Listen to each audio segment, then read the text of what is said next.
आमचा जो रिसर्च आत्ता चालू आहे त्यानुसार लक्षात येतं की मोखा म्हणजे आत्ता जे सगळ्यात प्रसिद्ध झालेलं एक नाव आहे होर्मुझची खाडी, स्टेट ऑफ होर्मुझ. त्याच्या शेजारी मोखाची खाडी येते. त्या मोखाच्या खाडीपर्यंत आपलं आरमार विहरत होतं आणि छत्रपतींच्या नेतृत्वाखाली त्यांनी इथपासनं अरबी समुद्रापर्यंत म्हणजे हिंद महासागरापर्यंत जकात वसूल केलेली आहे. प्रास्ताविक म्हणजे म्हणायचं एवढंच आहे की 7वा चित्रपट आहे आणि आजपर्यंत रुपेरी पडद्यावरती आपण छत्रपती शिवरायांचे विविध पराक्रम पाहिले, परंतु त्यांना भारतीय आरमाराचे जनक असं म्हणतात. तर भारतीय आरमाराचे जनक छत्रपती शिवराय का होते हे सांगणारा हा चित्रपट आहे. या चित्रपटाचं नाव आणि ते नाव आपण मागच्या चित्रपटाच्या शेवटी पाहिलंच आहे, दर्या भवानी असं त्याचं नाव आहे. जसं सह्याद्रीची महाराष्ट्र भवानी ही छत्रपती शिवरायांना प्रसन्न होती, तसं समुद्रातली दर्या भवानी सुद्धा त्यांना प्रसन्न होती. आणि अगदी आमचा जो रिसर्च आत्ता चालू आहे त्यानुसार लक्षात येतं की मोखा म्हणजे आत्ता जे सगळ्यात प्रसिद्ध झालेलं एक नाव आहे होर्मुझची खाडी, स्टेट ऑफ होर्मुझ. त्याच्या शेजारी मोखाची खाडी येते. त्या मोखाच्या खाडीपर्यंत आपलं आरमार विहरत होतं आणि छत्रपतींच्या नेतृत्वाखाली त्यांनी इथपासनं अरबी समुद्रापर्यंत म्हणजे हिंद महासागरापर्यंत जकात वसूल केलेली आहे. इतका मोठा पराक्रम आपल्याकडनं जरा दुर्लक्षित राहू नये आणि कुठेतरी त्याला चालना मिळावी त्याच्या रिसर्चला सुद्धा, याकरता म्हणून आपण या चित्रपटाचा घाट घातलेला आहे. आणि आपण आता कार्यक्रमाच्या पुढच्या टप्प्याकडे वळूया. या आधीच्या सर्व चित्रपटांना, 6 चित्रपटांना तुम्ही ज्या पद्धतीने प्रेम दिलं, बळ दिलं, त्याप्रमाणे या चित्रपटालाही तुम्ही प्रेम आणि बळ नक्की द्याल अशी मला खात्री आहे. आणि लवकरच आम्ही हा चित्रपट तुमच्या चरणी आणि शिवचरणी अर्पण करायला चाललो आहोत. या सगळ्यांच्या वतीने बोलतोय कारण शिवराय अष्टकाच्या पहिल्या पुष्पापासून आम्ही सगळे सोबत आहोत. आज 7वं पुष्प अनाऊन्स होत आहे, याचा खूप आनंद होतोय आम्हा सगळ्यांनाच. मी आत्ताच समीर दादाला भेटलो तेव्हा त्याला मी हेच म्हटलं की हा जो मधला आता रणपती शिवराय रिलीज झाला तो लोकांना आवडला आणि त्याच्यानंतर आता 7वं पुष्प कधी सुरू होतं याची आम्हालाच उत्सुकता लागून राहिलेली असते. आणि मी आता त्याला तेच म्हणत होतो की अरे शूटिंग कधी लागतंय किंवा कधी सुरू होतंय पुढचं. आणि हे पुष्प आमचं दिग्दर्शक आम्हाला सांगत नाही पुढचं पुष्प कोणतं आहे, काय असेल, आपल्याला कोणत्या स्वारीवर जायचं आहे. पण हीच तर या टीमची खासियत आहे. त्यामुळे खूप छान वाटतंय. 7वं पुष्प आज अनाऊन्स होत आहे आणि दर्या भवानी असं आम्ही रणपती शिवरायाच्याच वेळी याचं नाव अनाऊन्स केलं होतं. पण आज खऱ्या अर्थाने याची सुरुवात होतीये, याचा खूप आनंद होतोय.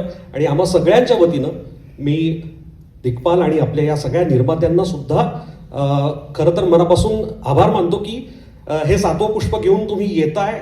कारण सध्या मराठी चित्रपट सृष्टीला खूप चांगले दिवस आलेत. आज मराठी चित्रपट 100 कोटीचा टप्पा गाठतोय, याचा आनंद होतोय.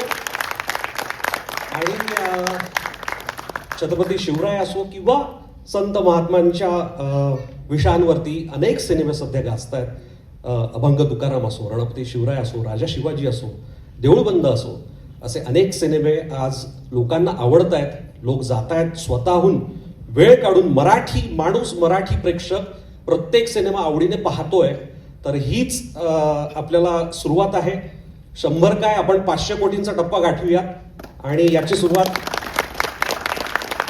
शिवराय अष्टकाच्या 7व्या पुष्पापासून आपण करू नक्कीच, ही आशा बाळगतो. आणि धन्यवाद. जय शिवराय.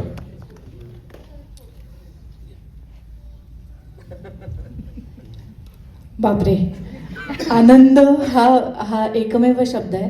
याचं कारण म्हणजे जेव्हा जेव्हा आम्ही ही टीम म्हणून एकत्र उभे राहतो तेव्हा दिग्पाल एक नवीन आवाहन आमच्या सगळ्यांच्या समोर आणि स्वतःवरती त्यांनी घेतलेलं असतं. आणि ते आवाहन पूर्ण करण्याचा जो दिग्पालचा आणि या सगळ्या टीमचा प्रवास आहे आणि त्याच्यानंतर ते पुढे अर्पण केल्यानंतर, राजाच्या चरणी अर्पण केल्यानंतर जे सगळं बघायला मिळतं त्याची मी आतुरतेने कायम वाट बघत असते.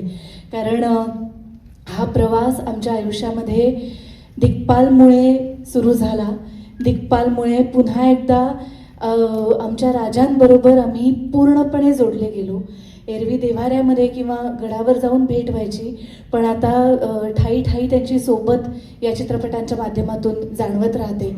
आणि त्यामुळे आम्ही सगळेजणं अत्यंत आभारी आहोत आणि कायमच अशी आशा करत राहू की 8वं पुष्प झाल्यानंतर सुद्धा आणखीन काहीतरी नवीन, तू ही काय म्हणूया, ही ज्योत आहे दिग्पाल, आणि ही कायम तेवत राहील. हो, मशाल तर म्हणजे म्हटलंच पाहिजे याला, पण मशाल असली तरी सुद्धा त्याचा प्रकाश म्हणजे घरामध्ये लावलेला जो एक छोटासा दिवा असतो त्याच्याकडे पाहिल्यानंतर शांत प्रसन्न आयुष्यभर वाटत राहतं. तर तसं मला या चित्रपटाने दिलेलं आहे. आणि आता दर्याभवानी आणखीन काय उसळून समोर येणार याची आम्ही सगळेजण आनंदाने वाट पाहतोय. आणि याहून सुंदर या टीम बरोबर इकडे उभं राहण्याचा आनंद किंवा या टीम बरोबर इकडे उभं राहणं याहून सुंदर दुसरं काहीच नाही आहे. खूप खूप शुभेच्छा. आणि आम्ही असे अंगावर काटा आलाय पुन्हा एकदा. धन्यवाद.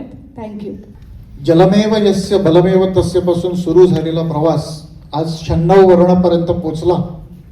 याचं संपूर्ण श्रेय हे छत्रपती शिवाजी महाराजांना जातं. जी म्हणाले, होर्मुजच्या खाडीचा जो उल्लेख केला गेला, आज जगाचा 80% व्यापार हा समुद्री मार्गाने होत असताना समुद्र आमचा आहे, हा किनारा जसा आमचा आहे तसा समुद्रही आमचा आहे, हे आजपासून 350 वर्षापूर्वी त्या काळातल्या सर्वोच्च सागरी सत्तांना ठणकावून सांगणारी एकच शक्ती होती.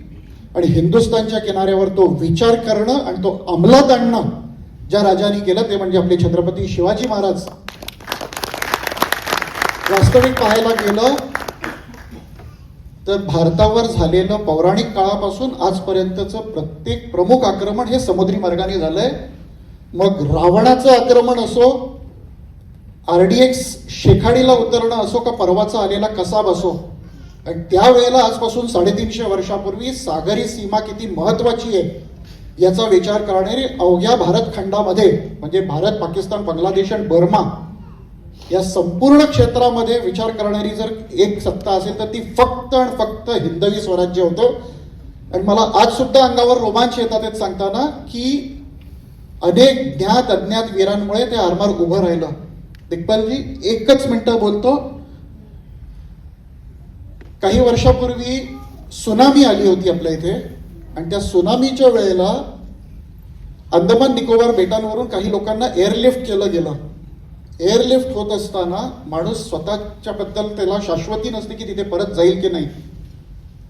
अशा वेळेला आपली सर्वात महत्वाची जी चीज वस्तू असतो ती उचलून निघतो. तिथल्या काही आदिवासींनी त्यांचे देव उचलले. आपल्याला आश्चर्य वाटेल, आज सुद्धा मला सांगताना अंगावर काटा आलाय. त्या आदिवासींनी जेव्हा ते देव उचलले त्यात टाक होते, खंडोबाचा टाक होता आणि भवानीचा टाक होता. आणि त्यांना एअरलिफ्ट करणारा मनुष्य हा महाराष्ट्रीयन होता. त्यामुळे त्यांनी ते टाक ओळखले. त्यांना विचारलं की हे काय आहे. त्यामुळे माहिती नाही, आमच्या पूर्वजांपासूनचे आहेत. 350 वर्षापूर्वी इंग्रज ह्या मार्गाने येतात म्हणून पाठलाग करत मराठ्यांची काही गलबतं गेली. ती त्या अंदमानमध्ये राहिली. मध्ये सगळी सत्ता बदलली, त्यांना बॅकअप मिळाला नाही आणि 350 वर्ष ते लोक तिथे अडकून पडले. आणि त्या आदिवासींचं नाव ते जारवा वगैरे ज्या कम्युनिटीज तिथे आहेत तशा आदिवासींसारखं ते जीवन जगले. त्यांना ते एअरलिफ्ट करेपर्यंत ते पश्चिम किनाऱ्याशी त्यांचा काही संबंध आहे हे त्याही लोकांना लक्षात राहिलेलं नव्हतं. काळ पुन्हा वळून येतो. तो कोणीतरी महाराष्ट्रीयन पायलट त्यांना तिथून बाहेर काढणारा निघाला. आणखीन त्यामुळे कळलं की आपल्या पूर्वजांचा पराक्रम. आज आपल्याला GPS, मला अलिबागवरून येताना थोडासा वेळ लागत होता, तर कोणीतरी विचारलं किती मिनिट लागणार आहेत. 350 वर्षापूर्वी जेव्हा दिशादर्शन फक्त ताऱ्यांच्या किंवा सूर्यचंद्राच्या भरोशावर असायचं त्यावेळेला आपले पूर्वज राजाच्या ध्येयाकरता एका अनंताच्या प्रवासाला निघून गेले जे तिथून परतच आले नाहीत. ते फक्त राजाच्या शब्दाकरता गेले. आणि अशा अनेक ज्ञात अज्ञात वीरांमुळे आज आपल्याला चांगले दिवस दिसतात. समजून घेणं जास्त महत्वाचं आहे.